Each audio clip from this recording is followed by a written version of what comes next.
Hi everyone, and welcome to another episode of Hannah Talks About Things. So on today's very brief episode, I wanted to identify how to find a therapist. I get asked often, probably every day, if not almost every day, how to find a good therapist. So I wanted to just lay out a couple of really easy ways to find a therapist right in time for the holidays, especially because being home and around family or not with family can bring up a whole lot of unresolved wounds.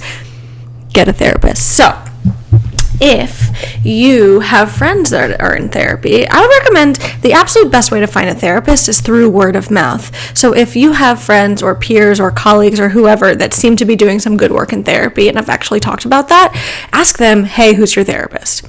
Or do you know of a good therapist, etc. Now, if you don't know people that are in therapy or it's just not really something you're comfortable talking about, then the easiest way to find a therapist is to go to www.psychologytoday.com. I know I write for Psychology Today, but that whole blog section is totally different than the Find a Therapist section. So what you do is you go to psychologytoday.com and you type in your zip code. After that, you can click preferences like your insurance company.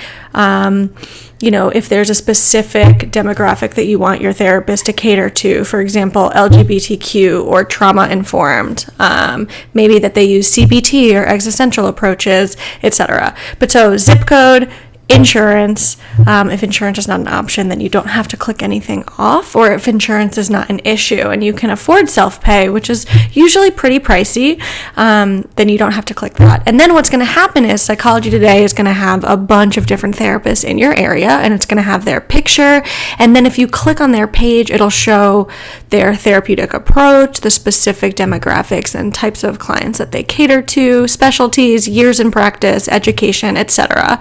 If they do have a website, then their Psychology Today profile will also have a link to that website. So check it out. I would say there's no harm in just looking for therapists in your area, and hopefully this helps. Happy Thanksgiving week, and yeah, okay, bye.